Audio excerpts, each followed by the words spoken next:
Welcome. Welcome back to the Westlands. It's time for some Mat Cauthon time. Oh, is that me on here? Don't know where that came from.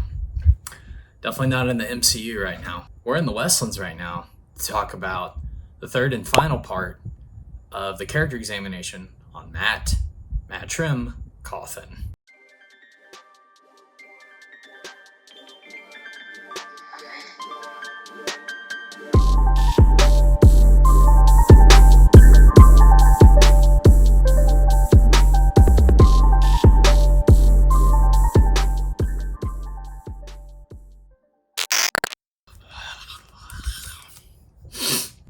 So if you haven't noticed, I'm your fellow mischief maker, Bradford here, doing the third and final part on my character examination of Mat Cauthon.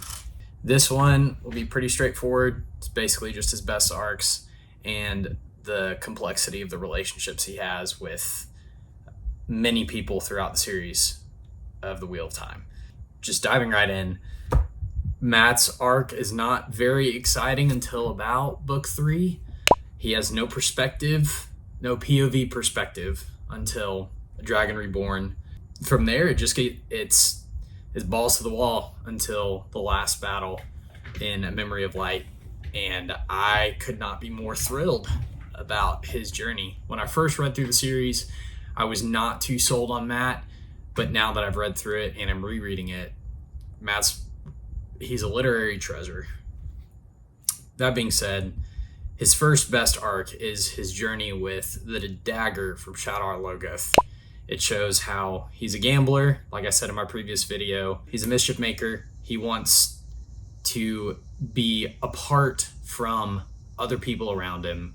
And so sometimes being a trickster means you're going to get yourself into some trouble. And Mat certainly does that when he seals his dagger and thus inherits a curse upon himself by a very powerful and evil being. Sucks to suck. Where that leads him is ultimately in the Shadow Rising. He gets the memories of all of his past lives in the forms of their battle experience, their strategies, so on and so forth. And that makes him want to run away from anything having to do with the Dragon Reborn. But ultimately, that leads him to Abu Dar, which is his second best arc, and it lasts for about 2 or 3 books. Mat's arc throughout his entire time in Abu Dar is incredible. He saves people, he gambles, he investigates dark friends, and is targeted by a very creepy creature called a golem, and then meets the Daughter of the Nine Moons, which basically, for all intents and purposes, seals his fate.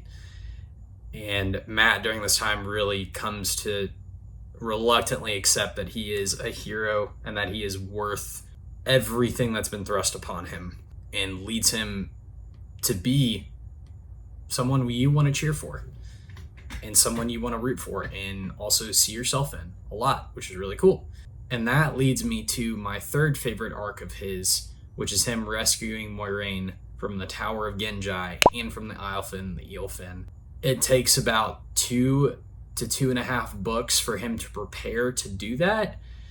And also, there was, unfortunately, Robert Jordan's passing that delayed the ultimate payoff. But it was worth the wait because the scenes were chilling. Brandon Sanderson does a fabulous job in writing in Mat's perspective in those chapters where they go to rescue Moira, and it's creepy, but it's tense, and ultimately it's rewarding to see how he finally is able to unveil Moira's plan all along, and we knew that Moira was never dead, which is great.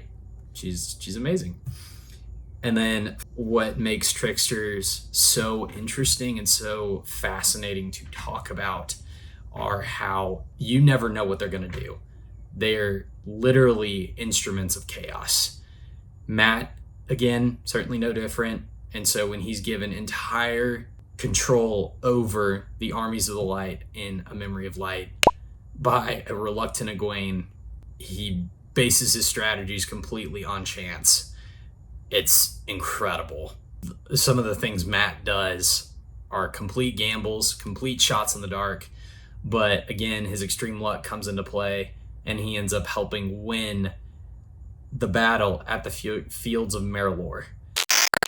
And some of his key standout relationships include Tom Marilyn, who acts as kind of a mentor to him throughout his journey, Jane Farstrider, aka Noam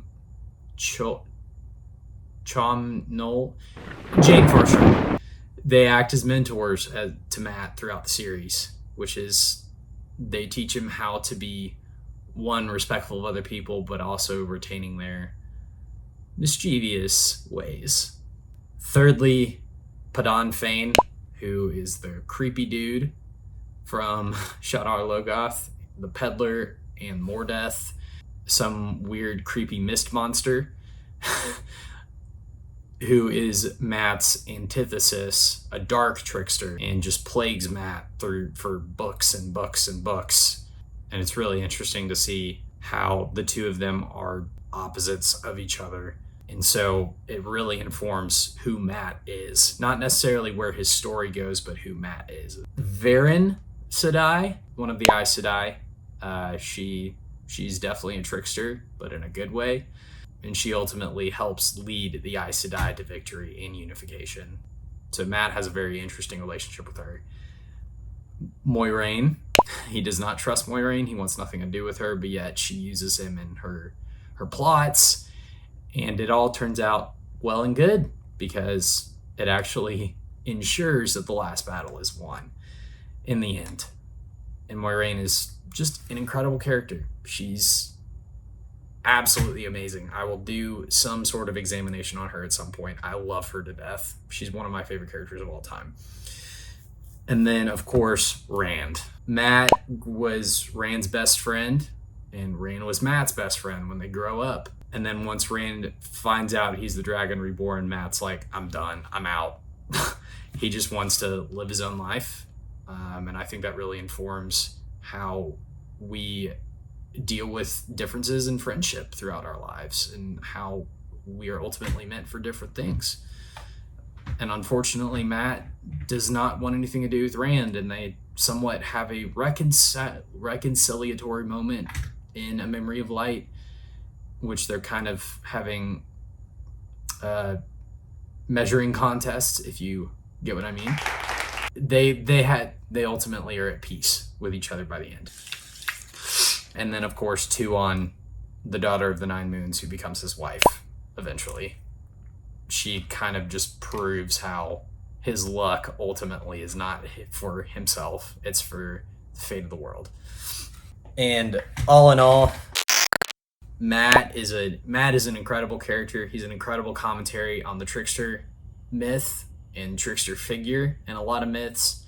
He's based out of Norse mythology. He's based out of American mythology. He's based out of also Robert Jordan's desire to take the reluctant hero trope and turn it truly into something unique. And Mat feels like a fully fleshed out human being.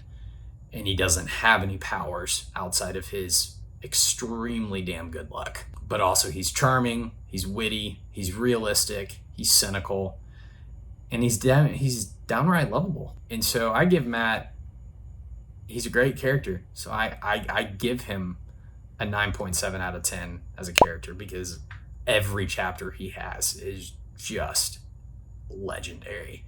So without further ado, thank you so much, you guys, for tuning in here for this journey. I hope you tune back in soon for more Wheel of Time deep dives. These characters are so much fun to cover and so fascinating to talk about, and I love doing it with you guys. Let me know what you think in the comments down below, and until then, just remember, driver picks the music, shotgun shuts.